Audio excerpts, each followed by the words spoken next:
3 महामंत्र। ॐ त्वमेव साक्षात् श्री महालक्ष्मी महासरस्वती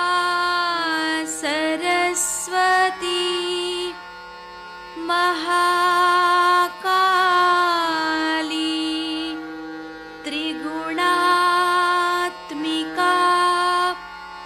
कुण्डलिनी साक्षात् श्री आदिशक्ति माताजी श्री निर्मला देव्यै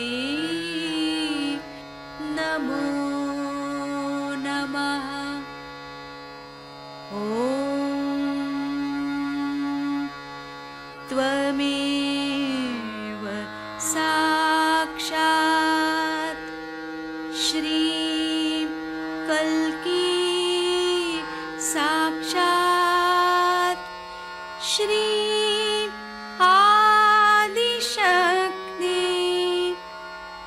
माताजी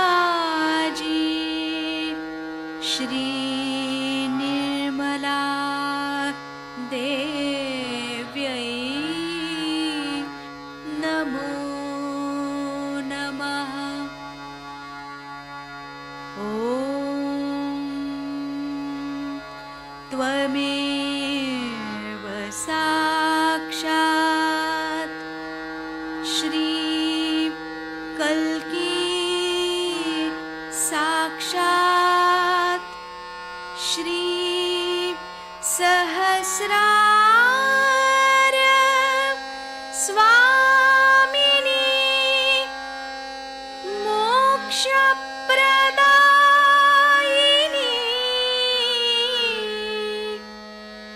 माताजी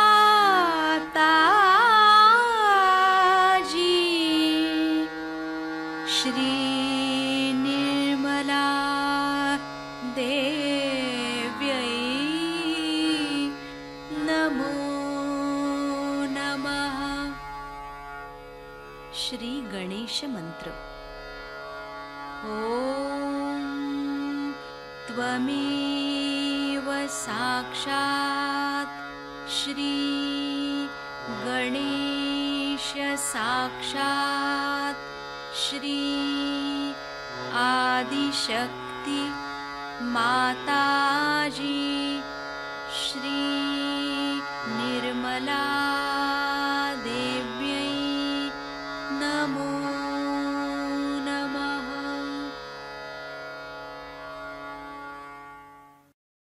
जय श्री माता जी। दोनों हाथ माँ के सामने हृदय में श्री माता जी को नमन करते हुए परम पूजनीय श्री माता जी हम सभी के हृदय में अपना स्थान ग्रहण कीजिए। माँ की छवि को हृदय में स्थिर करते हुए श्री माता जी हम सभी के हृदय को अपने प्रेम से भर दीजिए।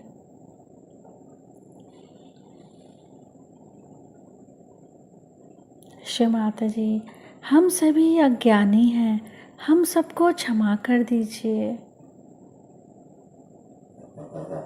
श्री माता जी हमारे इस हृदय को अपने रहने के योग्य बनाइए।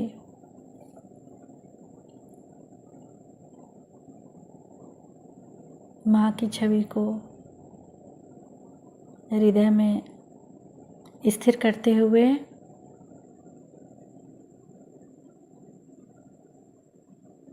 दोनों हाथों पे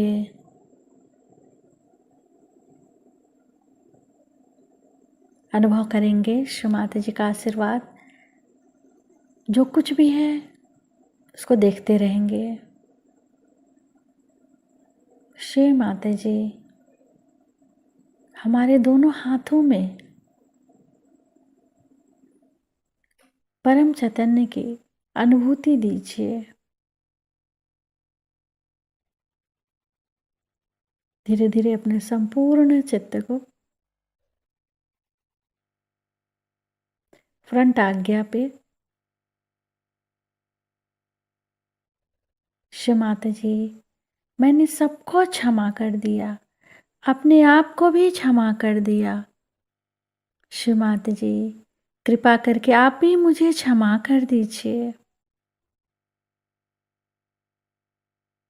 पूरे आज्ञा को देखेंगे, फ्रंट आज्ञा को।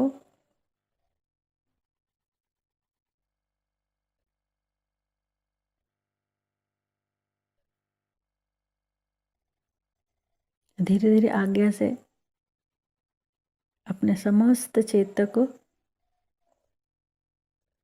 लेफ्ट स्वादिष्ठान,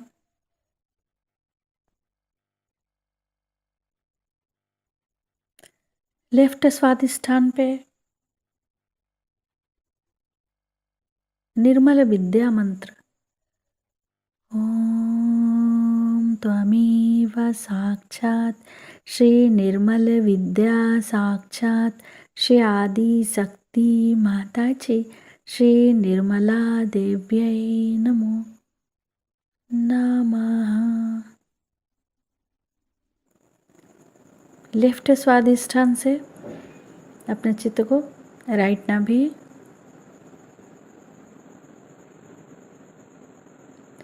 राइट नाभि पे पूरा चित्त शिव माता जी से प्रार्थना, शिव माता जी कृपा करके अपने श्री चरणों की शीतलता हमारे लीवर पे प्रदान कीजिए। शिव माता जी के श्री चरण कमलों को राइट नाभि पे देखेंगे।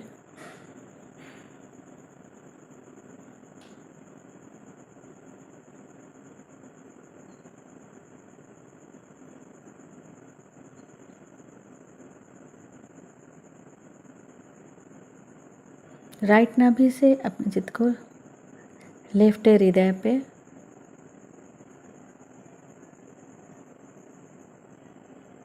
बाएं हृदय पे संपूर्ण चित्त। शिव माता जी, न मैं शरीर हूँ, न मन, न बुद्धि, न अहंकार। शिव माता जी, मैं केवल एक शुद्ध आत्मा हूँ।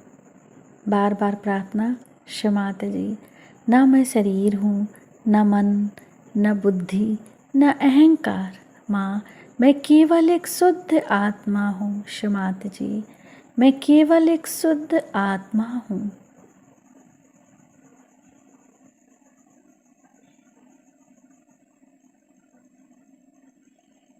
लेफ्ट हृदय से सिर के तालु भाग को मिलाएंगे।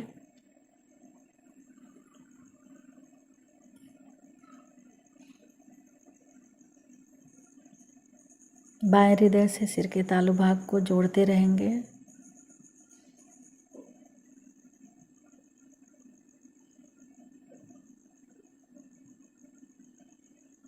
संपूर्ण चित्त सिर के तालु भाग पर। जैसे मैंने कल कहा था कि काम करने पे लग गए तो काम ही कर, यही कहो। सत्वगुण पे थे असल में बहुत पहले, तमोगुण की ओर गए, क्योंकि हम लोग अब डेवलपिंग बन गए हैं तो अब रजोगुण पे आ गए। जब हम रजोगुण पे आ गए हैं तो मकाने बनाने हैं, बड़े बड़े महल खड़े करने हैं, कारखाने खोलने हैं, देश में बहुत सा प्लास्टिक लाना चाहिए। अभी थाली में खाना खा रहे हैं, फिर प्लास्टिक में खाएंगे, बाद में पेपर में खाएंगे। डेवलपमेंट हम लोग जो कर रहे हैं अपना,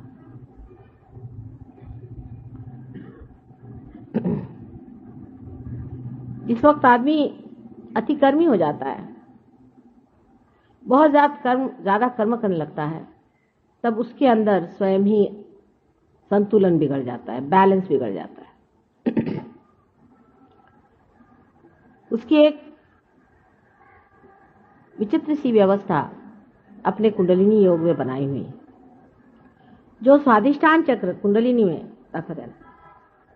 मार्ग में है, जिस चक्र से कुंडलिनी गुजरती है, जिस चक्र के कारण सारी सृष्टि की निर्मिति हुई, आकाश के ग्रह गोल सारे तारे जिस चक्र के मारे इस संसार में आए, उस चक्र का स्थान हमारे भी अंदर पेट में है। यह चक्र नाभि चक्र से निकल के और उसके चारों तरफ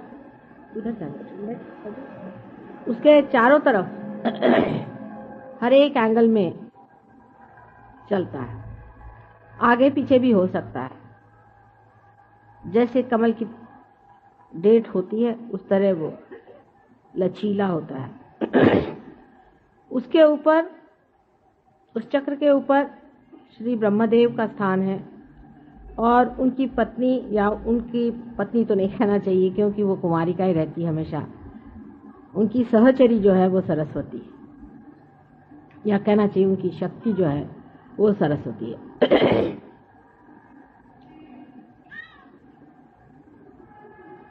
इस चक्र को मनुष्य के अंदर भी हम लोग बाहर से देख सकते हैं। इसे आंख से हम नहीं देख सकते, लेकिन इसका जो जड़ रूप है, इसका जो ग्रोस रूप है, उसे डॉक्टर लोग आयोटिक प्लेक्सस कहते हैं। इस चक्र में 6 पंखुड़ियां हैं। उसी प्रकार आयोटिक प्लेक्सस में भी 6 सब प्लेक्सस हैं।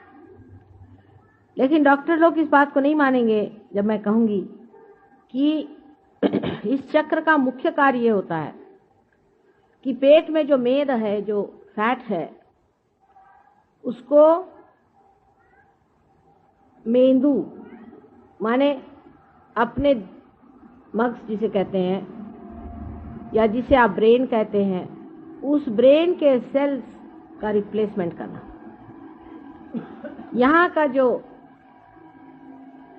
मेद है, जो फैट है, उसको इवॉल्व करके, उसकी उत्क्रांति करके उसको इस योग्य कराना कि वो अपने ब्रेन का सेल बन जाए। जब हम बहुत विचार करते हैं, जब हम बहुत प्लानिंग करते हैं, जब हम बहुत सोचते हैं, जब हम रजोगुण को इस्तेमाल करते हैं, तब ये कार्य बहुत वेग से होता है, उसमें गति आ जाती है। हर समय हम लोग सोचते ही रहते हैं, फिर हमारा सोचना भी नहीं बंद हो सकता। पूरी समय हम विचारों के चक्कर में उलझ जाते हैं, 1 मिनट भी हम अपने विचार को रोक नहीं पाते। हजारों तरह के विचार हम एक के ऊपर एक लाते जाते हैं और प्लानिंग में लगे रहते हैं। ये कार्य अविरत होते रहता है, लेकिन जब इसकी गति बहुत ज्यादा, जरूरत से ज्यादा बढ़ जाती है, तब इस चक्र के जो दूसरे कार्य हैं, जिसे कि हम कह सकते हैं कि हमारा लिवर, हमारा स्प्लीन, हमारा पैनक्रियाज, हमारी किडनी, हमारा यूट्रस, इन सब चीजों को ये चक्र देखता है। तो उसमें कमी आ जाती है और कभी कभी रुकावट सी आ जाती है, क्योंकि एक ही कार्य में फिर संलग्न हो जाता है। इसीलिए जो लोग दिमागी खर्च बहुत करते हैं, दिमाग का काम ज्यादा करते हैं, उन्हीं को डायबिटीज की बीमारी होती है, उन्हीं को हार्ट अटैक आता है, क्योंकि राइट साइड बहुत चलाने से लेफ्ट हैंड जो है वो, उसको लेफ्ट साइड जो है उसको बैलेंस देने की कोशिश करती है। बहुत आदमी जब काम करता है तो आश्चर्य की बात है कि अगर आप शारीरिक श्रम कर रहे हैं, फिजिकल लेबर कर रहे हैं, तो आपका हार्ट तो नहीं पकड़ना चाहिए, क्योंकि हार्ट तो इमोशनल चीज है, हार्ट तो इमोशन से चलता है। लेकिन बैलेंस के लिए हार्ट अटैक आ जाता है और आपका शरीर आपको इशारा देता है कि अब देखो बेटे, जरा काम धीरे करो, फिर बिस्तर पे लेट जाता है। इसी इम्बैलेंस के कारण हार्ट से इशारा आता है और इसी इम्बैलेंस के कारण डायबिटीज की बीमारी होती है, क्योंकि आपका जो पैनक्रियाज है उसका वर्किंग खत्म हो जाता है, किडनी का वर्किंग खत्म हो जाता है, इसकी वजह से किडनी ट्रबल्स हो जाते हैं। यूट्रस में इतनी परेशानी हो जाती है कि ऐसे औरतों को बच्चे नहीं हो सकते, बांझ हो जाते हैं। ये सारे इम्बैलेंस के कारण आता है और मेडिकल साइंस में इम्बैलेंस की कोई भी बातचीत नहीं होती। हम लोगों ने डायबिटीज बिल्कुल 1000 गुना ठीक किया है सहयोग में, हालांकि हम ठीक नहीं करेंगे। इसकी वजह यह है कि आप सब डायबिटीज यहाँ इकट्ठा ना करें, लेकिन जो सहयोगी पार हो जाते हैं उनका डायबिटीज ठीक हो जाता है, ऐसा ही समझे, as a by product. Diabetes के कारण मनुष्य की आंखें कमजोर हो जाती हैं, आप जानते हैं, कभी कभी एकदम अंधा हो जाता है, वो देख भी नहीं पाता। डायबिटीज से अनेक रोग और हो सकते हैं क्योंकि अंदर से मनुष्य कमजोर होते जाता है। किडनी में यूरिया बढ़ जाना और इसी प्रकार के जितने भी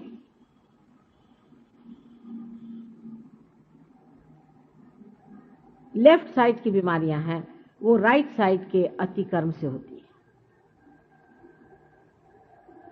और फिर विचार का भी ऐसा हो जाता है कि जब मनुष्य विचार को अत्यंत जोर से गतिवेग से करता है तो उसके ब्रेन में भी एक तरह का मोमेंटम बन जाता है, माने वो फिर उसे रोक नहीं पाता और वो इस कदर बेतहाशा पागल की तरह सोचने लग जाता है कि अब वेस्ट में इस तरह के अनेक लोग हैं। इसीलिए जहां पर कि रजोगुण अतिशय पे पहुंच गया, जहां रजोगुण बिल्कुल उसके अंतिम एक्सट्रीम पे पहुंच गया, वहां पर लोग अब ड्रग्स लेने लग गए। वैसे भी रजोगुणी शराब पीते हैं अधिकतर। रजोगुणी इसलिए शराब पीते हैं क्योंकि उनको लगता है इससे कुछ बैलेंस आता है, एस्केप है। मस्तिष्क की जो अत्यंत क्रिया होती है उसे बचने के लिए, उसे एस्केप करने के लिए लोग शराब पीते हैं, पर इसका वो इलाज नहीं, फिर आप तमोगुण में आ गए। और जितने अति से आप दूसरी अति पे पहुंच जाइए तो फिर उतनी अति से आप फिर उसी अति पर पेंडुलम के जैसे दौड़ते रहिए। एक अतिशयता अगर आपने ले ली तो आप दूसरे अतिशयता पे पहुंचते हैं। तो जब आपने अतिशय एक तरह से नशा चढ़ा लिया काम करने का, अति काम करने का, तो उन देशों में जहां की अत्यंत ज्यादा प्लानिंग हो गई, हर एक चीज जहां पर बिल्कुल रजोगुण की अति हो गई है, वहां अब आपको यंग लड़कों में 30 साल के नीचे बच्चों में, या समझ लीजिए 35 साल के नीचे लोगों में आपको 100 में 2 या 3 ऐसे मिलेंगे जिन्होंने ड्रग्स अभी तक चखी नहीं। सोचिए आप, सोचिए कितनी हद हो गई वहां पे। और कम से कम 30% लोग वहां ऐसे जो रेगुलरली, इसमें के रेगुलरली जिसको कहते हैं ड्रग्स लेते हैं। 13 साल की उम्र से लोग वहां ड्रग्स लेना शुरू कर, ये स्केप हो गया शुरू। ये नेचुरल है, क्योंकि जब आप इस कदर परेशान हो जाएं अपने विचारों से कि आप जी नहीं सकते हैं, तो कहीं ना कहीं अपने से भागिएगा, आप अपने को देख भी नहीं पाएगा, आप अपने को फेस नहीं कर सकते। उसके साथ फिर और भी चीजें जुड़ती जाती हैं।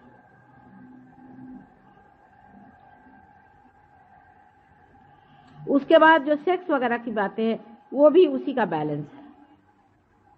किसी भी अतिशयता पे जाने पर दूसरी अतिशयता जीवित हो जाती है और वो इतनी बुरी तरह से आपको खींचती है कि फिर वो उधर की अतिशयता फिर आपको दूसरी साइड में फेंकते रहती है।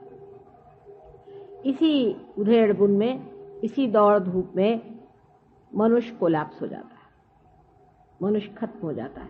और इसीलिए वहां पर इस कदर आत्महत्याएं हो रही हैं। और लोग समझते नहीं कि जहां इतना एफ्लुएंस आ गया, जहां इतनी सुबत्ता आ गई, वहां लोग क्यों मर रहे हैं। उनके बच्चे हैं, वो अपने माँ बाप को छोटी उम्र में छोड़ देते हैं। बुढ़े लोग अनाथालय में पड़े हुए, छोटे बच्चे अनाथ बने हैं।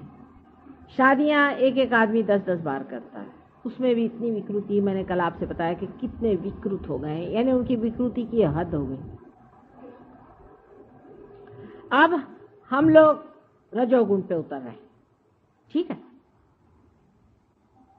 लेकिन उसकी भी मर्यादाएं बांधनी पड़ेगी। इसीलिए हमारी मर्यादाएं बांधने के लिए मर्यादा पुरुषोत्तम श्री राम रजोगुण के ऊपर में रखा दिए गए कि अपनी मर्यादाएं बांधनी पड़ेंगी। हम लोगों का सारा जीवन ही मर्यादाओं में बंधा हुआ है, लेकिन रजोगुण की जब जोरी चढ़ती है तब मर्यादाएं बुरी तरह टूटती हैं। अब आप डेवलपिंग कंट्रीज हो रहे हैं, तो आप डेवलपिंग जब आपने शुरू कर दिया आउट ऑफ प्रोपोर्शन, तो आपने कह दिया कि साहब हमने गरीबी हटा रहे हैं इसलिए हम डेवलपिंग कर रहे हैं। लेकिन अगर आपने 1 रुपया भी ज्यादा अपने नौकर को दिया और वो अगर शराब या सिगरेट पीने लग गया तो वो गरीब नहीं, खत्म हो गया उसकी गरीबी खत्म हुई वहां पर। जब मनुष्य किसी भी व्यसन में पड़ता है तो सोच लेना चाहिए कि वो अब गरीब नहीं रह गया। व्यसनाधीन तभी आदमी होगा कि जब उसके पास थोड़ा एक्स्ट्रा पैसा होगा। इसका मतलब ये नहीं कि किसी को गरीब रखा जाए, ये मैं नहीं कह रही। इसका मतलब ये है कि जब तक मनुष्य के अंदर ऐसी कोई घटना घटित नहीं होती है जिसके कारण उसका जो कुछ भी मटीरियल डेवलपमेंट है, जड़ डेवलपमेंट है, उसका असर उसके मानवता के साथ लगे।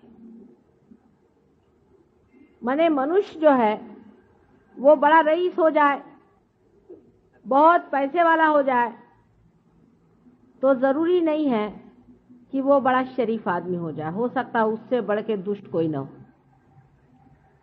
अगर कोई बड़ा विद्वान और पंडित हो जाए तो जरूरी नहीं है कि ऐसा मनुष्य कोई बड़ा भारी धर्मात्मा हो जाए, बिल्कुल जरूरी नहीं है। उससे बढ़ के कुरूप कोई नहीं होगा।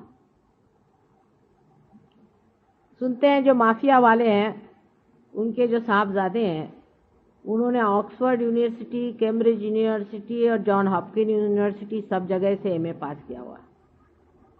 और आजकल धंधा क्या करते हैं, माफिया के लीडर के लड़के हैं और सबका मर्डर कर देते हैं। तो उस मार्ग का जरूर अवलंबन करें जिससे मनुष्य का संबंध उसके मानवता के केंद्र आत्मा से हो जाए। अगर उसका उस केंद्र से संबंध स्थापित नहीं हुआ तो आप उसका कितना भी डेवलपमेंट कर दें। हम आपको उदाहरणार्थ बताते हैं, हमारे यहाँ शिपिंग कॉरपोरेशन में सब ड्राइवरों की तनख्वाहें बढ़ाई। उनको एक को 1000 रुपया तनख्वाह मिलने लगे। थोड़े दिन में उनकी सबकी पत्नियां आई और कहने लगे कि माता जी, साहब ने सबकी तनख्वाह क्यों बढ़ा दी। मैंने कहा क्यों? पहले 400 कमाते थे तो सुख में थे, अब सब लोग शराब पीने लगे और इन लोगों ने औरतें रख ली हैं और अब गुत्ते ही पे पड़े रहते, घर पे आते ही नहीं रात भर। पहले बेहतर थे, 400 तक तो वो लोग बैलेंस कर पाए, उसके बाद जरा सा ज्यादा पैसा हो गया, शराब के गुत्ते में जाए। इसका मतलब बिल्कुल ही नहीं है कि उनको 400 ही दिया जाए, पर उनको वो बैलेंस दिया जाए जिसके कारण वो उस लक्ष्मी को संवार सके। नहीं तो पैसे वाले हो जाएंगे राक्षस, पर लक्ष्मीपति नहीं। इसका कनेक्शन हमारे अंदर से उस आत्म तत्व से जुटना चाहिए जिससे मानवता पनपती है। जब तक ये कनेक्शन नहीं होगा सारा आपका एजुकेशन बिल्कुल व्यर्थ है। इसीलिए सूरदास जी ने भी कह दिया कि सूरदास की सभी अविद्या दूर करो नंदलाल। सारा एजुकेशन करके भी जब तक आपने आत्म तत्व का प्रकाश उस एजुकेशन पे नहीं लिया तो आपका एजुकेशन भी व्यर्थ हो जाता है, उसका कोई भी अर्थ नहीं लगता। इसलिए अत्यंत आवश्यक है कि आप अपने आत्म तत्व को पाएं, तब आपको हर एक चीज का अर्थ लगेगा। जो ये सातों चक्र हैं आपके अंदर, यही वो मानवता के अनेक अंग हैं जिसको पुरोती हुई कुंडलिनी अंदर से जाती है, इसीलिए वो सबको समग्र करती, इंटीग्रेट करती है। जब कुंडलिनी इन सब से गुजरती है तो इन सब तत्वों पर चलती हुई तत्व को इंटीग्रेट करती हुई आपके आत्म तत्व पे पहुंचती है, और तब आत्मा का जो प्रकाश है इन चक्रों पे गुजरता हुआ जाता है और मनुष्य समझ लेता है कौन सी चीज ठीक है और कौन सी गलत है। क्योंकि अगर आप कोई गलत काम करना चाहेंगे तो आप नहीं कर सकते थे, मुश्किल हो जाएगा। उसकी वजह यह है कि आपके अंदर एक नई चेतना आ जाती है जिसे वाइब्रेटरी अवेयरनेस कहिए, जिसे चेतनात्मक अवेयरनेस कहें। आप कह सकते हैं कि जिसे आप चैतन्यमय चेतना कहें। उस चेतना के प्रकाश में आप समझ सकते हैं कि ये चीज अच्छी है कि बुरी है। अगर आपने कोई बुरा काम किया आपके वाइब्रेशन से एकदम रुक जाएंगे। आप अगर वाइब्रेशन से पूछे कि फला आदमी शरीफ है या बदमाश है, अगर आपके वाइब्रेशंस रुक गए तो समझ लीजिए कि बहुत निहायत शैतान आदमी। इन्हीं वाइब्रेशंस की वजह से आप समझ पाइएगा कि परमात्मा है या नहीं। जितने आपके बुनियादी प्रश्न एब्सोल्यूट क्वेश्चंस हैं, उसका जवाब आपको इन्हीं चैतन्य के लहरियों से मिल सकता है। कोई चीज सत्य है या असत्य है, ये जानना इस कलयुग में बहुत ही कठिन है। कारण हम लोग इस कंफ्यूजन की वजह से, इस कोलाहल की वजह से बिल्कुल ही अपरिचित हो गए हैं किसी भी संवेदना से, किसी भी सेंसिटिविटी से। और इस वक्त कर ये सेंसिटिविटी जो सूक्ष्म और अति सूक्ष्म सेंसिटिविटी है, संवेदना है, जब आपके अंदर आ जाती है तो आपको चाहिए कि आप इसको जमाएं। कोई अगर चाहे कि थोड़ा सा हम करके माता जी क्यों नहीं हमारे अंदर हो जाता, सो बात। हाँ, आपका कनेक्शन तो हम जोड़ देंगे, लेकिन अभी आपका ढीला ढाला कनेक्शन है, उसको ठीक से जमाना पड़ता है। उसको सूक्ष्म साथ से जमाइए। अगर आपको अपने प्रति इज्जत हो, आप अगर इसको एक विशेष रूप से कोई चीज समझते हो, तो आप जरूर प्रयत्न करें। अगर आप अपने प्रति जागरूक नहीं हैं और आप अपने जीवन का कोई भी अर्थ नहीं समझते हैं और जीवन को आज तक आपने व्यर्थ ही किया और आगे भी आप व्यर्थ ही करना चाहते हैं, तब फिर सहज योग आपके लिए बिल्कुल व्यर्थ है। आप आएंगे यहाँ पार हो जाएंगे, लेकिन इसकी गहराई में आप नहीं उतर सकते। इसमें बैठना पड़ता है, इसकी बैठक होती है। अगर आप अपने जीवन का वास्तविक अर्थ इसमें बिठाना चाहते हैं तो अपने सब सूत्रों पर आपको ठीक से व्यवस्थित रूप से पकड़ना चाहिए और उसमें निष्णात होना चाहिए, नहीं तो आपका आना जाना बेकार हो गया। जैसे कि किसी ने हाथ में सितार पकड़ ली और उसका झंकार कर दिया, तो क्या वो सितार में निष्णात तो नहीं होता? लेकिन मनुष्य कलयुग में अपने जीवन के प्रति जागरूक नहीं है, उसको अपने प्रति सम्मान नहीं, वो अपना सम्मान नहीं कर पाता, उसको अपने प्रति प्रेम नहीं है, उसमें आत्मसम्मान नहीं है, तभी वो अपने जीवन के हर एक क्षण को व्यर्थ किए चला जा रहा है। अगर वो अपने अंदर जागरूक हो और सोचे कि मैं अपने जीवन को कहाँ बर्बाद कर रहा हूं, किस जगह मैं अपने जीवन को खराब किए दे रहा हूं, तो वो समझेगा कि अरे ये भी क्षण व्यर्थ गया, वो भी क्षण व्यर्थ गया, वो भी क्षण व्यर्थ गया। कोई ऐसा भी क्षण हो जहां कोई जीवंत हमारे अंदर शक्ति का प्रदर्शन हो या हमारे अंदर से जीवन शक्ति प्रकाशित।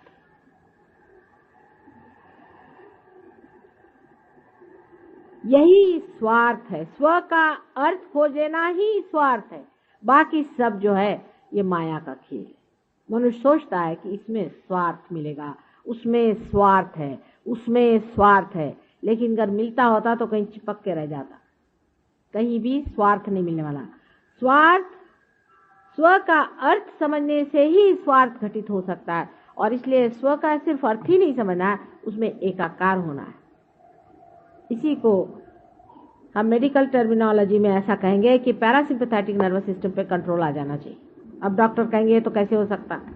हाँ, इन लोगों से नहीं हो सकता, डॉक्टरी से नहीं हो सकता है, किसी भी विद्वान से नहीं हो सकता, किसी पढ़ने लिखने से नहीं हो सकता है, न योगे न सांख्य न किसी भी चीज से नहीं हो सकता।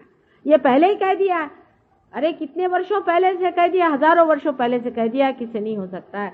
इसमें माँ की कृपा चाहिए। ठीक है, आप में से जो लोग यहाँ आए हैं, सभी लोग इसको पा सकते हैं, लेकिन हर एक इंसान नहीं पाएगा। ये भी बात मैं कहूँ, हर एक नहीं पाता। कल साहब एक साहब आए, वो नहीं पाए तो बहुत मेरे पे बिगड़े। उन्होंने जाके बाहर तमाशा किया, चिल्लाने लगे कि ये सब झूठा प्रोपेगेंडा चल रहा है और ऐसा है और वैसा है। उन्होंने बड़े तूफान मचा दिए। जब वो आए थे तभी मैंने उनको पहले अपने पास बुलाया। मैंने कहा बेटे तुम यहाँ आओ। एक तो उनको कोई बीमारी है गंदी अंदर में, और उनके अंदर में भूत बाधा भी काफ़ी थी। तो पहले मैंने बुला के उनसे कहा तुम ठंडे बैठे रहना जरा, नहीं तो परेशान हो जाओ। लेकिन वो विचलित हो गए और बहुत चिल्लाना चीखना शुरू कर। कुंडलिनी, बहुत लोगों का कहना है कि जागरूक होती है तो ये कूदना पड़ता है और नाचना पड़ता है और फलाना होता है, ढिकाना होता है। जो चीज आप कर सकते हैं वो कुंडलिनी नहीं हो सकती।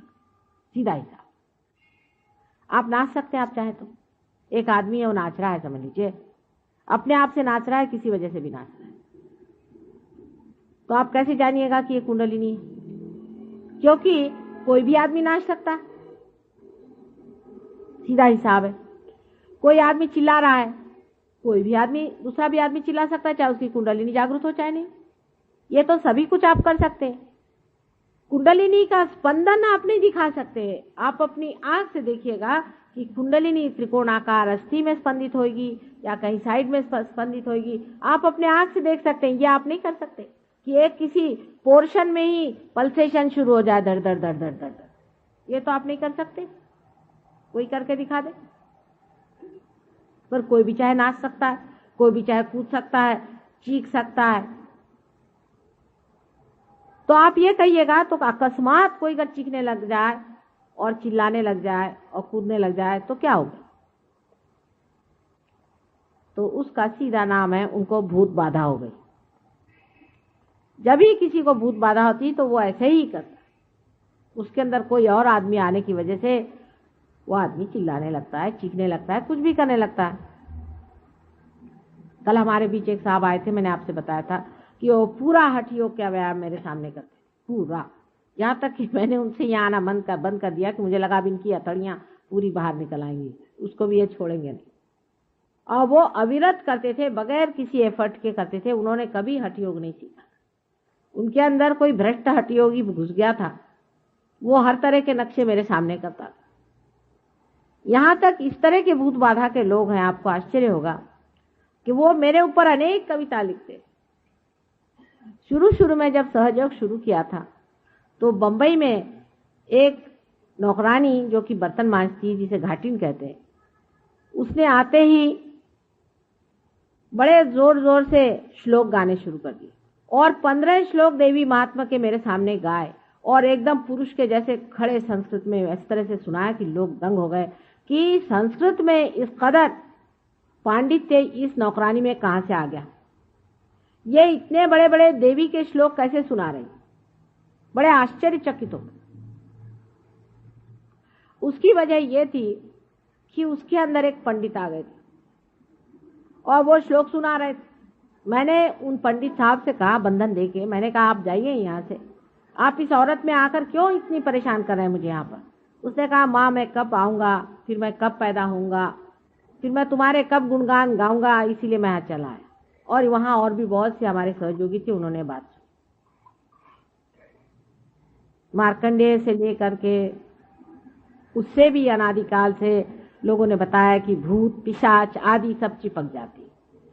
जितने भी मेंटल डिजीज हैं, ईएसपी हैं, पहले से किसी की खबर आ जानी, ये सब कर्ण पिशाच आदि वगैरह बारों में अपने शास्त्रों में अनेक कुछ लिखा हुआ है। लेकिन हम तो हिंदी भी नहीं पढ़ते, फिर संस्कृत तो बहुत दूर की रह गई। वो तो भाषा इंग्लिश लोगों की हो गई। अब हम लोग तो इंग्लिश पढ़ते हैं। हमारे शास्त्रों में सब कुछ लिखा हुआ कि इस तरह की चीजें घटित होती हैं और उससे मनुष्य बहुत दुखी हो जाता है।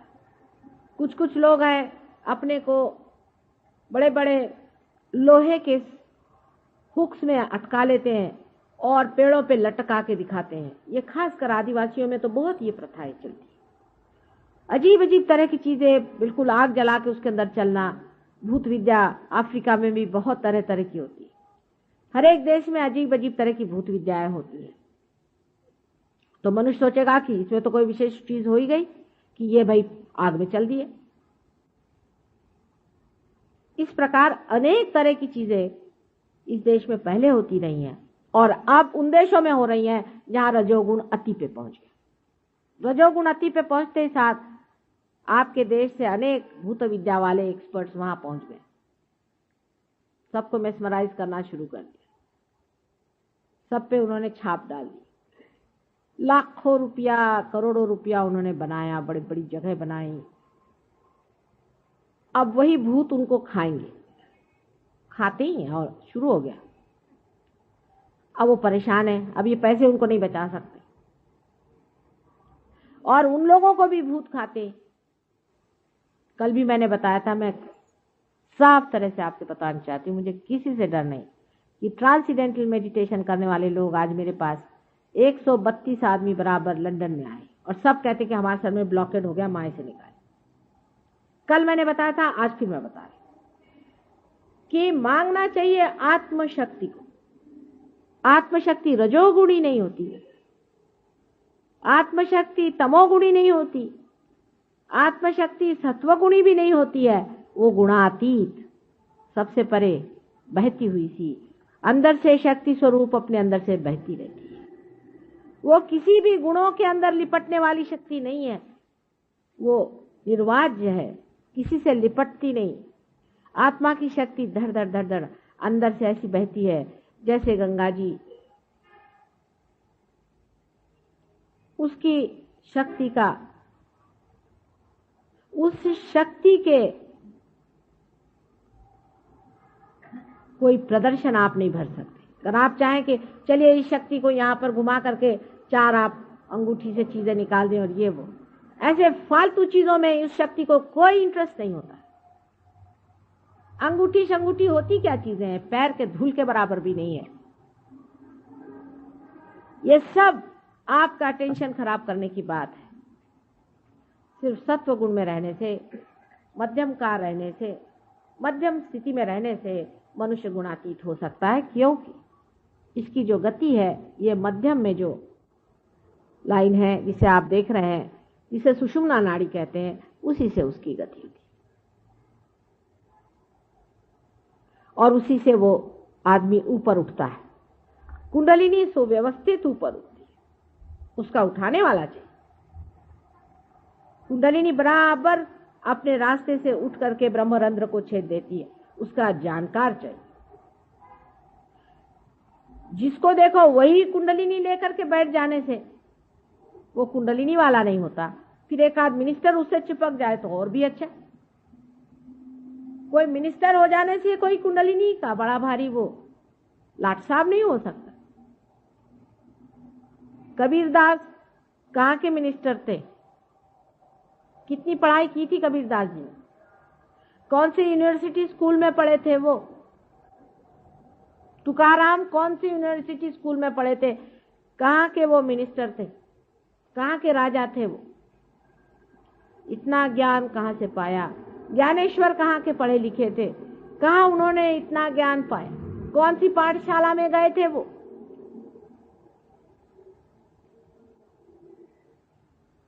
परमात्मा के साम्राज्य में उतरने की बात है। जब मनुष्य परमात्मा के साम्राज्य में आ जाता है तो उसके कायदे कानून देखने लगता है तो हंसी आती है कि इस कायदे कानून को क्या करें। अभी कोई साहब ने मुझसे कहा कि माता जी हमारे लिए कोई अब देश में लीडर नहीं रह गया, आप ही इलेक्शन लड़ो। अरे मैंने कहा कहाँ की बात करते हो? राजा के घर में रहने वाले लोग भिखारियों के घर में आके नहीं रह सकते। भिखारियों का पॉलिटिक्स है, किससे भीख मांगे, किसका रुपया बचाए, छी छी छी, ये सब चीजें हमारे बस की नहीं। हम तो बादशाह आदमी है, हमें कहाँ फंसा रहे? हमने कहा ये तो भिखारियों के राज है, हमारे बस के नहीं। उसी में आप बादशाहत में उतर सकते हैं अगर आप चाहें। अपनी बादशाहत में उतरिए, वो तभी हो सकता है जब परमात्मा के राज्य में आप आते हैं, तब आप असल में बादशाह होते हैं। बाकी आप कभी बादशाह नहीं हो सकते, पैसे वाले नहीं हो सकते, कुछ नहीं हो सकते, सब व्यर्थ है, सब भिखारी है। दीन बन करके खड़े हुए हैं, साहब हमारा ये काम करा दीजिए, गिरा रहे हैं भगवान से भी जाके कि हे भगवान मुझे तुम फलानी चीज दे दो। बादशाहत में आदमी अपनी शान में खड़ा रहता है, उसकी शान अत्यंत सौम्य और प्रेममय होती है, अत्यंत दयावती और कल्याणमयी मंगलमयी होती है। परमात्मा के जो रूल्स और रेगुलेशंस है और उसका जो प्लानिंग है उसके साथ एकाकार होना चाहिए। पृथ्वी जिस तरह से अपने प्रेम को उगाल रही है संसार में और फैला रही है, उस पृथ्वी तत्व के प्रपोर्शन में, उस पृथ्वी तत्व के उगालने के प्रपोर्शन में ही आपको प्रोडक्शन करना चाहिए। पृथ्वी जिस तत्व से उगाल रही है, आज जिस तरह से वो सृष्टि पे बना रही, उससे आउट ऑफ प्रपोर्शन आप बनाना चाहते हैं रजोगुण में। माने लंदन में अगर आप जाएं तो शराब पीने के सिर्फ अगर ग्लास आप लेने चाहें तो कम से कम 1000-15,000 रुपये आपको खर्चा पड़ना पड़ेगा, कम से कम। पहले तो शराब बनाओ, जो कि बिल्कुल ही गलत चीज है। फिर उसको पीने के लिए जरूरी है आप उसके प्याले बनाओ। अगर इंग्लैंड में अगर स्कॉच विस्की बंद हो जाए तो देश डूब जाएगा, क्योंकि उनके पास दो ही चीजें हैं, एक तो स्कॉच विस्की है और दूसरे उनका क्रिस्टल है।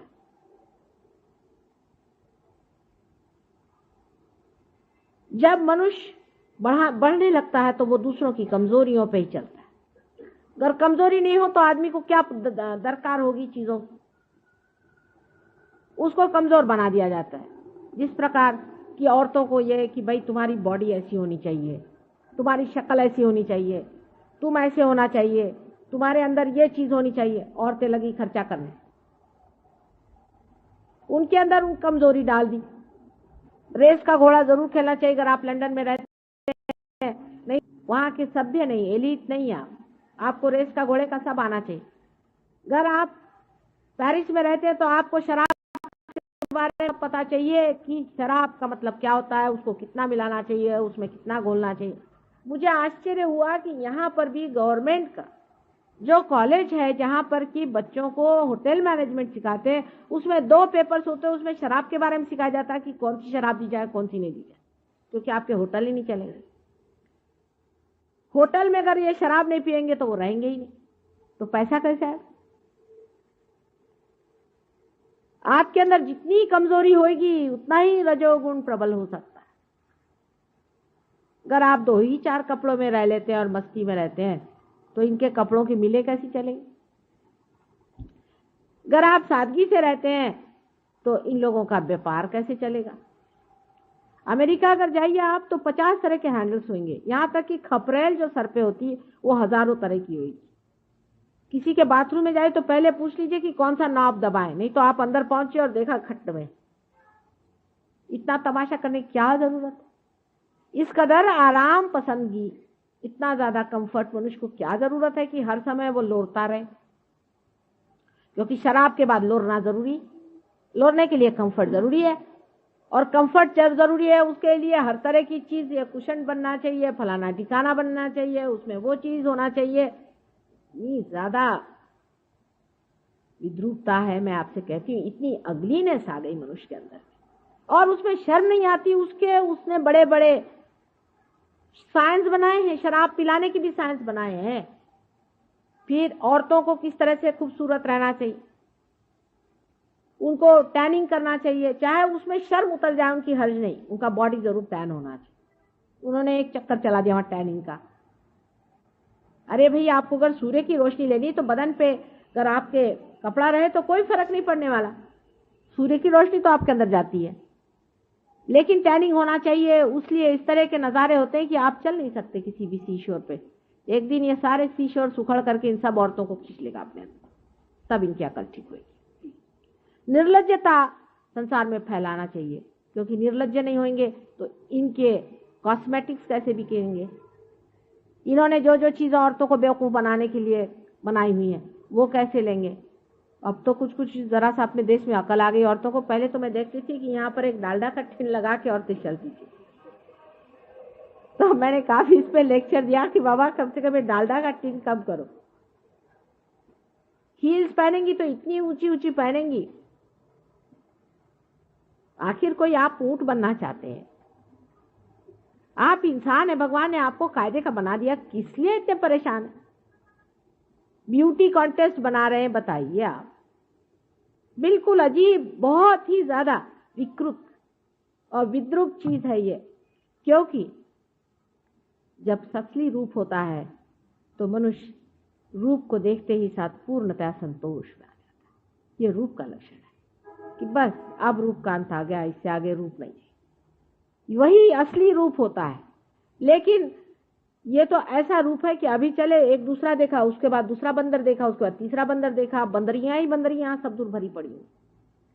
मैंने कहा यहाँ कोई सती साध्वी एक भी नहीं है, सब बंदरियां ही हैं जो इसके गर्दन में कूद रहे, उसके गर्दन में कूद रहे, और ऊपर से बड़ा घमंड है उनको कि हम तो बहुत ही ज्यादा वाह वाह वाह एडवांस है। जैसी गधापंथी अपने यहाँ की औरतें न करें तो बड़ी मेहरबानी हो जाए। अभी भी इस देश में बहुत देवियां हैं और बड़ी पूजनीय देवियां हैं, इसीलिए आदमियों के कितनी भी गलतियां होने पर भी ये देश रुका हुआ है। आदमी लोग तो सब साहब हो ही गए, उनको तो कोई कुछ कह नहीं।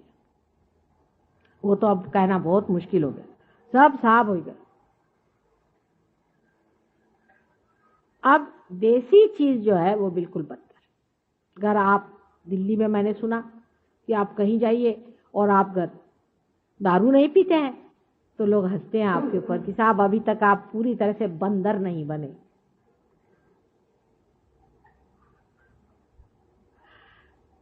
और जब तक बंदरों की दुमें नहीं करती तब तक और भी उनको खुशी नहीं होती कि जब तक आपने 2-4 लड़कियां इधर उधर से ला करके और नचाए नहीं तो आप काम से गए। आजकल यहाँ के बुढ़ों को शौक हो गया है कि हम उल्लू न बने।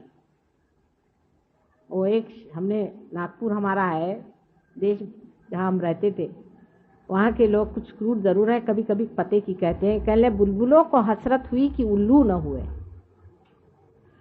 तो बजाय इसके कि समझदारी रखें, कुछ शांति रखें, कुछ शान अपनी रखें, बुजुर्गों को आजकल ये शौक हो रहा है कि हम जवानों जैसे जा करके वहां वो नाचते कूदते हैं ना लोग, जपरे रख करके उस तरह से हो जाए। एक साहब मुझसे कहले, साहब इसमें क्या हर्ज आपको है, हम गरीबी बन के घूमे तो आपको क्या हर्ज है? साहब मैंने कहा मुझे कोई हर्ज नहीं, लेकिन मैं आपसे इतना बता दूं कि आप इस वक्त ऐसे लग रहे हैं जैसे कोई पिशाच होता है, और अगर आप पहले ही से पिशाच बने घूम रहे हैं तो कोई पिशाच आपके ऊपर बैठ जाए तो वो दोष किसका होगा? पिशाच का नहीं, आप ही का होगा, क्योंकि वो देखेगा ये अच्छा एजेंट मिल रहा है अपने जैसा जिसमें जम जाएंगे पूरा। आपकी शक्ल ऐसी है कि उसमें सिर्फ भूति आकर्षित हो जाए। ये सब रजोगुण की कमालात है। सुनिए कि आपको पिशाचों जैसे घूमना है तो आप रजोगुण बनिए, डेवलपमेंट करना है तो करिए। जो पैंट 10-10 दिन नहीं धुलती, एक लेडी तो सुनते हैं कि उसने पहनी है तब से उसने धोई ही नहीं कितने दिन से, उसी के साथ नहाती है और सुखाती है। एक एक तमाशे सुनिए आप, उनकी हाईएस्ट डेवलपमेंट आपसे बताएं। अब वहां पे एक पंक रॉक नया निकला है, शायद आप तक पहुंचा नहीं अभी तक, हो सकता है पहुंच जाए। उसमें सिर्फ कुछ बड़ी बड़ी पिने लेकर के यहाँ से सिल दिया जाता है, दोनों साइड बड़ी बड़ी पिने, नाक में लाल, यहाँ पे शॉकिंग पिंक, यहाँ पे हरा, ये सब पत्तियां हैं, इनको निकाल निकाल के जोड़ लीजिए और उसके बाद घुमा करते हैं। और वहां कौन घूमते हैं? बड़े बड़े प्रोफेसर। हमारे यहाँ कुछ प्रोफेसर बैठे, संभल के रहिएगा। और एक साहब तो आसमान, मैं उनको समझती थी, एक पार्टी में आए तो ये सब करके आए। मैंने कहा ये क्या कहना है, आजकल मैंने पंक रॉक ज्वाइन कर लिया। मैंने कहा आप तो काफी अक्लमंद बनते थे, अब आप पंक रॉक में चले। कहले आपको भी बड़ा मजा आएगा, आइए, बड़ी शांति मिलती उससे। मतलब ये है कि कुछ तो भी न्यूसेंस जिसे कहते हैं ना, कि महामूर्ख बन के भी कोई अगर अपने तरफ देखे तो बड़ा अच्छा है।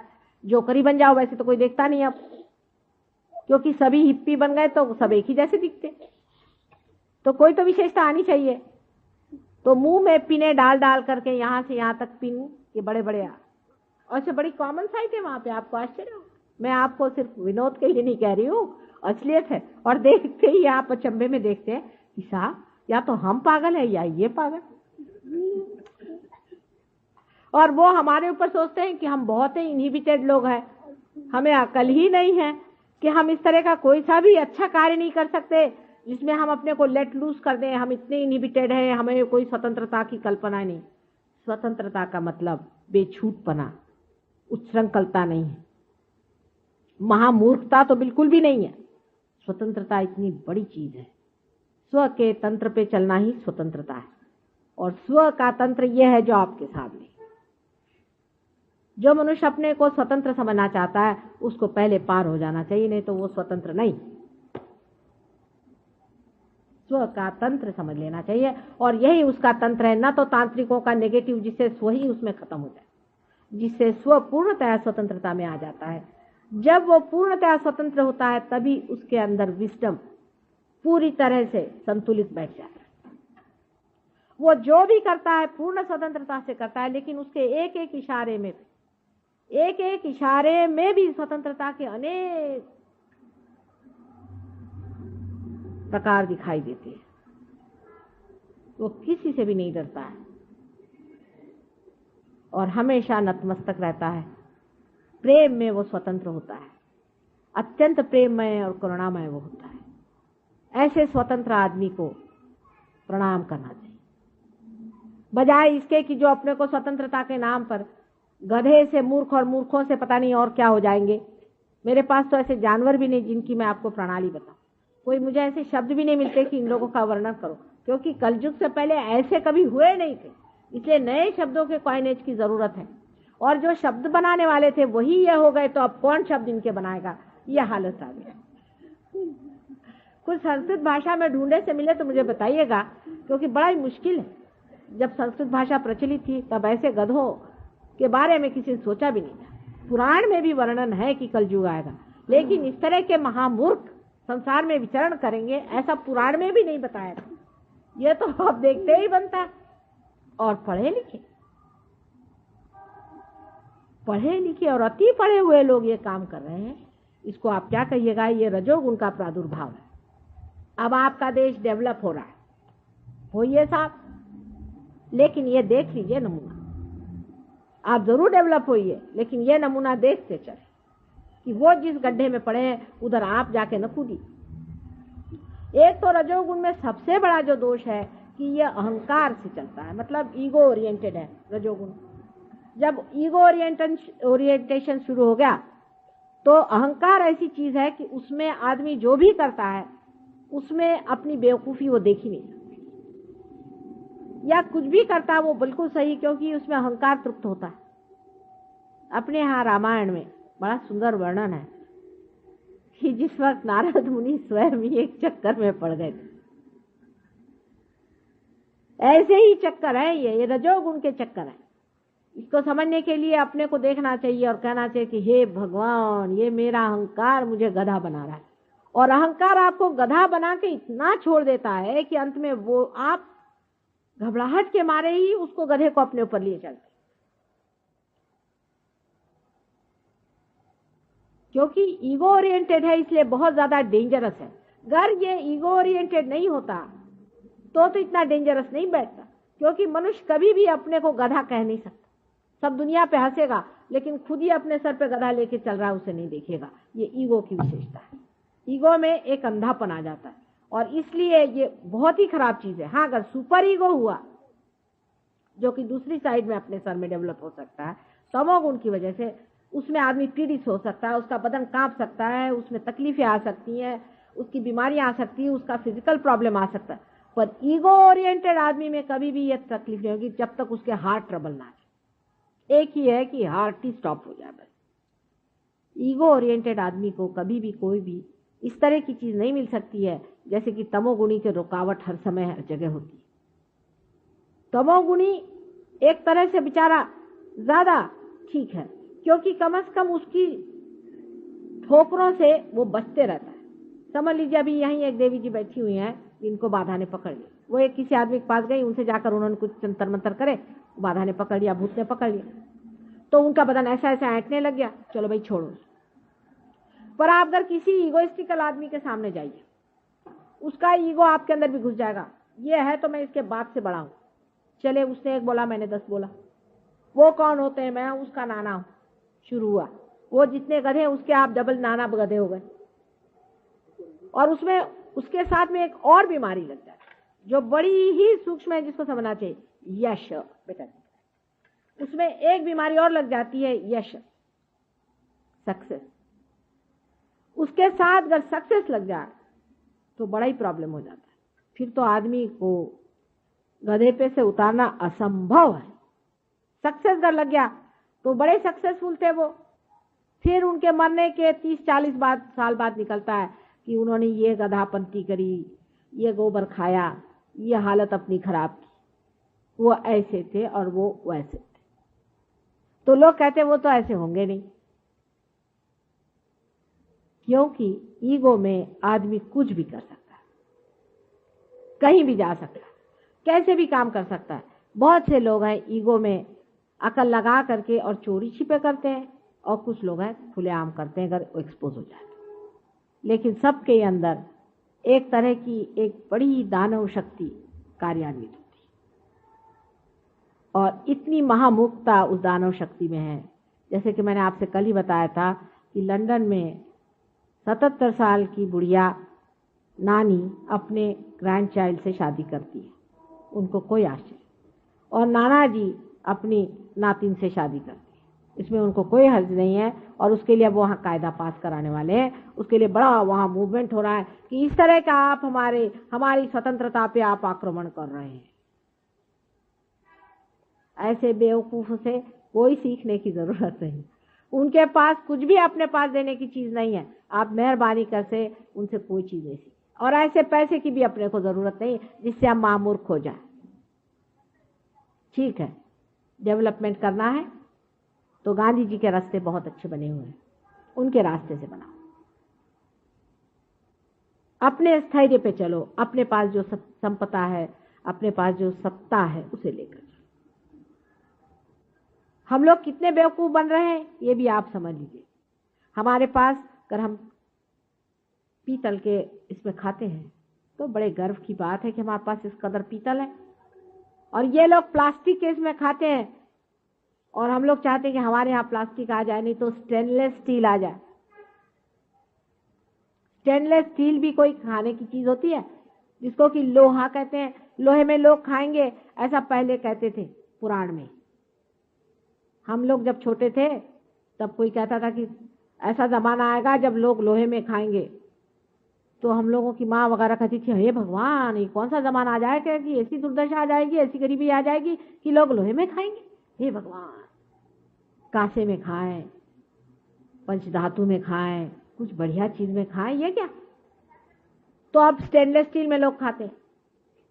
मैं वहां से लंदन से आती हूँ तो मुझे लोग लिखते हैं कि भाई नायलॉन की बढ़िया वहां साड़ी मिलती है, अमेरिकन जॉर्जेट लेके आओ। वहां सब लोग हंसते हैं, इंग्लिश लोग, अरे क्या आपके यहाँ कॉटन इतना बढ़िया होता है और आप ये रद्दी कहाँ से ले जा रहे हैं वहां। अपने यहाँ कोई अगर कॉटन पहने तो लोग हंसेंगे कि ये क्या कॉटन पहने। वो दिन दूर नहीं जबकि खादी सारे संसार में छाई। वो दिन बिल्कुल दूर नहीं है, आप मेरा विश्वास माने, क्योंकि इसके अंदर हाथ से बने हुए वाइब्रेशंस है। और वो लोग इस चीज की महत्ता समझते हैं, इस खादी की महत्ता समझते हैं, लेकिन हम लोग बेवकूफ हैं जो हम नायलॉन बड़ी भारी चीज समझते हैं। आप जानते हैं कि नायलॉन से अनेक बीमारियां हो जाती हैं। ये मनुष्य के विरोध में है, लेकिन हमें नायलॉन क्यों पसंद? क्योंकि वे हम लोग बड़े अंग्रेज बनते हैं। आप 10 के जगह 2 साड़ियां पहनिए, लेकिन कायदे की साड़ी पहनिए। आप 10 के जगह 2 कपड़े पहनिए।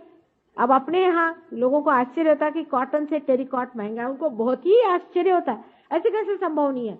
वहां अगर कॉटन अगर आपको वहां पर 10 पाउंड का मिलता होगा तो टेरिकॉट 2 पाउंड का मिलता है। कोई अगर कॉटन कहीं मिले कि कॉटन मिल रहा है तो लोग दौड़े जाते, कहते उसका फील कितना सुंदर है। हम लोग अभी भी स्त्री पे स्त्री मारे रहते। वो कहते भाई इतना जाना छूटी फूटी लोगों से हमारा जी घबराता है, घुटता है। काहे कोई स्त्री करते रहते हो सुबह से शाम तक? अरे अपने मन की भी कोई स्त्री करो। बाहर की झकपकाहट जिसे हम लोग सोचते हैं कि बहुत बड़ी चीज है, उस पर लोग हंसते हैं। अंग्रेज लोग बहुत हंसते हैं। हमारे कुछ इंग्लिश शिष्य आए थे तो कहने लगे हमें बम्बई ज्यादा पसंद है बनिस्बत दिल्ली के। ठंड में थे ना, तुमने कहा क्यों? कहले यहाँ से everybody so westernised for it. मैंने कहा वेस्टर्नाइज्ड, हाउ डू से? कहले ये सब लोग सूट झाड़े घूम रहे। उन लोग के समझ में नहीं आई बात, वो इसको समझ नहीं पाते। तो मैंने उनसे कहा तुमको भी इन पे रोब झाड़ना है तो सूट पहन के आना, नहीं तो इन पे रोब नहीं पड़ेगा। जब यूनिवर्सिटी जाना तो सबसे बेस्ट सूट पहन के जाना। अंग्रेज अगर सूट में आया तो उसी के पैर पे हमारा हिंदुस्तानी गिरता है, और ऐसे वैसे नहीं गिरने वाला अगर तुम ऐसे वैसे कपड़े पहन के आओगे। तुम नहीं समझते हो, अभी भी हमारे अंदर वही स्लेविश मेंटालिटी हजारों वर्षों की चली आ रही, वो छूटने नहीं वाली। हमारे जो बाप दादे हो गए वो ये सब पहनते नहीं थे, लेकिन इंसानियत के मादा उनके अंदर बहुत जरूरत से ज्यादा था। एक एक आदमी अगर सोचे तो लीजेंडरी कहना चाहिए उन लोगों को। क्या लोग थे, एक बार शब्द दे देते थे तो उसी शब्द पे चलने वाले, जिनके बारे में सारे संसार में लोग गुणगान गाते थे कि हिंदुस्तान का आदमी एक होता है तो वो यहाँ के हजारों बेकार लोगों से अच्छा होता है। वही हिंदुस्तान की आज ये दुर्दशा हो। ये रजोगुण की कृपा है। स्वतंत्रता से पहले हम लोग बहुत अच्छे थे, जब गुलाम थे, जब कंधे से कंधे लड़ाए थे और सबसे जाकर के वहां पर सारे संसार के देशों से हमने अपनी स्वतंत्रता की मांग उठाई थी, वो हम लोग अलग थे। और आज रजोगुण के ये गुलामगिरी में हम लोग जो फंसे जा रहे हैं, मटेरियलिज्म के, इस कदर गंदे हम हो रहे हैं इसको समझने की जरूरत है। रजोगुण में उठते वक्त रास्ते में ही सत्वगुण की रेशा है। रुक जाइए, रुक जाइए वहां पर। उनका एक्सट्रीम देखते हुए बीच में आ जाइए। सत्वगुण तभी आता है जब रजोगुण के साथ धर्म चलता है, और धर्म हमारे पेट में, नाभि चक्र में, उसके चारों तरफ होता है। लक्ष्मी का स्थान है। लक्ष्मी रजोगुण की ही सत्वगुणी व्यवस्था है। मैंने आपसे लक्ष्मी के बारे में पहले बताया था, कल भी बताया था कि लक्ष्मी स्वरूप जो मनुष्य होता है उसके एक हाथ से दान, दूसरे हाथ से आश्रय होना चाहिए। वो स्वयं मां स्वरूप होना चाहिए। उसके दो हाथ में कमल के फूल जैसी उसके अंदर सम्मान और उसके अंदर प्रेम की आभा हर समय रहनी चाहिए।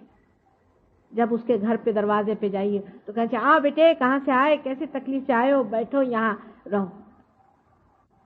मैंने अभी आज एक रईस आदमी से कहा कि भाई इसको लक्ष्मीपति का, कह ले बहन जी अगर कोई चोर आ गया तो।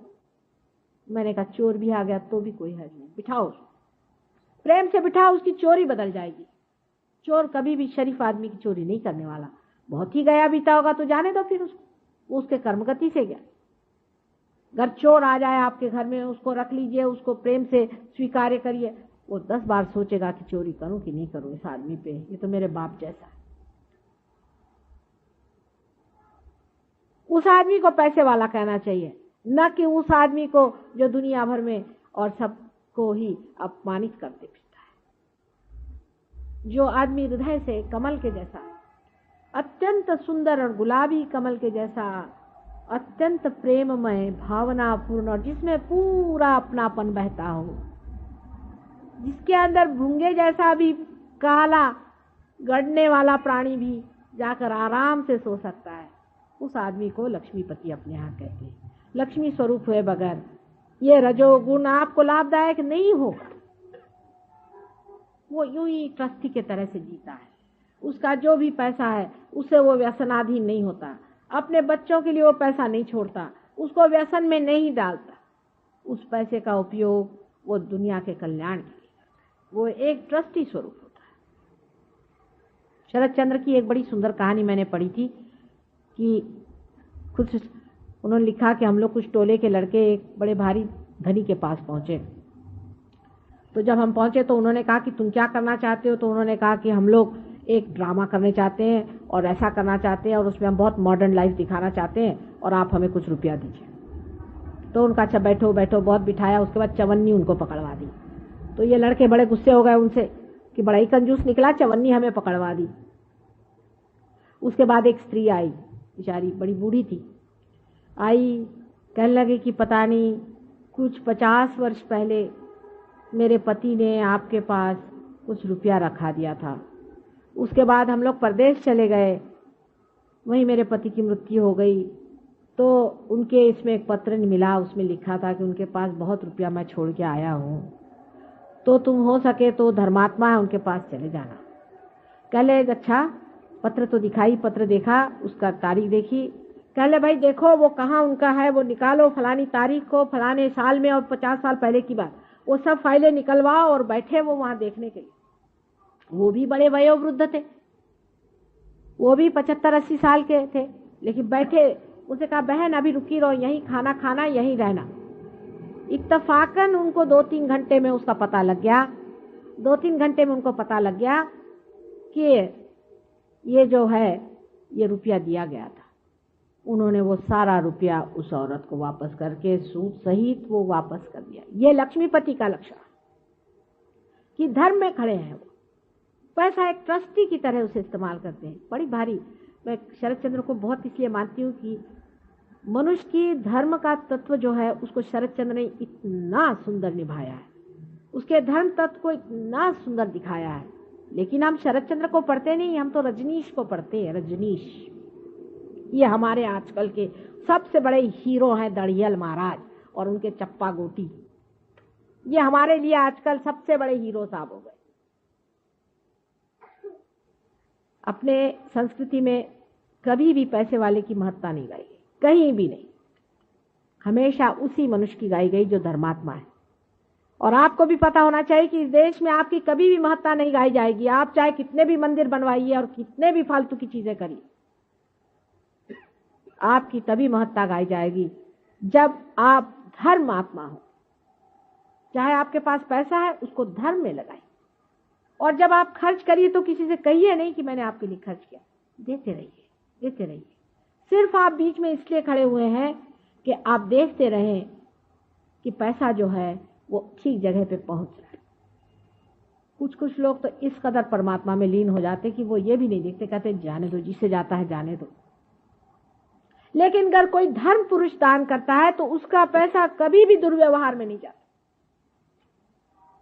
दुष्टों का पैसा जरूर दुर्व्यवहार में जाएगा, लेकिन धर्मात्माओं का नहीं जाता। उसमें भी एक बड़ी भारी आकर्षण शक्ति होती है, जिसे हम कहते हैं वाइब्रेशन, चैतन्य की लहरियां। हर एक चीज में चैतन्य की लहरियां होती है। उसका देने वाला और करने वाला होना चाहिए। आपके अंदर भी चैतन्य की लहरियां उत्पन्न हो सकती हैं अगर आप इसको पालें। आप में से अनेक लोगों की अभी ठंडा ठंडा हाथ में आने लग गया है, कह रहे हैं। ऐसे ही आप हाथ रखें फिर से। आज मैं आपको बचे हुए 3 चक्रों के बारे में बताऊंगी, क्योंकि कल मैंने आपको नीचे वाले 4 चक्रों के बारे में बताया था। अगले साल शायद मैं ज्यादा दिन के लिए दिल्ली आ जाऊंगी, देखिए। लेकिन दिल्ली वाले और बंबई वाले और कलकत्ते वाले जरा जरूरत से ज्यादा बड़े लोग हैं, तो उनके लिए भी 16 राक्षस पैदा हुए हैं, 6 राक्षसी भी। वो बराबर अपना मौके से आ जाते हैं, जहां जहां बैठे हुए हैं। लाला, अमके ढमके, राय बहादुर, टमके ठमके, फलाने मिनिस्टर, फलाने ठिकाने, उसके लिए सब बने हुए हैं। वो आकर के बराबर जमे हुए हैं सब जगह। मैं गरीब सहयोगिनी हूँ, मेरे लिए तो देहातों में अनेक लोग मिल सकते हैं। देखिए दिल्ली शहर में कहाँ तक लोग प्रगति करते हैं, कहाँ तक बढ़ते हैं, कहाँ तक सच्चाई को पाते हैं। ज्यादातर लोग तो जो फैशन चल रहा है उसी में चलते हैं। आजकल फैशन है तो हजारों आदमी चले जा रहे हैं सिर्फ दर्शन के लिए। कह ले 25,000 आदमी सिर्फ दर्शन के लिए आए थे। अच्छा, फिर उनका क्या हुआ? कह ले बस दर्शन हो गए। फिर क्या हुआ? कौन सी भलाई हुई? कुछ नहीं, दर्शन हो गए साहब, दर्शन हो गए, मैंने दर्शन हो। अरे भाई, कुछ फायदा हुआ? कुछ भला हुआ? कुछ ट्रांसफॉर्मेशन हुआ? कुछ उनमें बदल हुआ कि यूं ही दर्शन ही के लिए गए थे वहां? नहीं साहब, वो तो ऐसा था कि हम तो अंदर जा नहीं सके। वो तो दूसरे जो बड़े बड़े लोग थे वो सब अंदर गए, बाबा जी ने उनको अंगूठियां दी। उसके बाद सब लोग अंगूठियां पहन के प्रफुल्लित होके बाहर आ गए। उसके बाद पता चला सबके हार्ट अटैक्स आए। अंगूठी सहित हार्ट अटैक्स चल रहे हैं। और उसके बाद पता हुआ अंगूठी भी चोरी हो गई और उनके घर में भी चोरी हो गई। ठीक, जिसके पास अधिक पैसा है उसको खाने के लिए बहुत सारे तैयार हो गए लोग। आपके पास अगर अधिक पैसा है तो जमुना जी में डाल दीजिए, नहीं तो आपसे भी चिपक जाएंगे। इसलिए बच के रहिए।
Mm-hmm.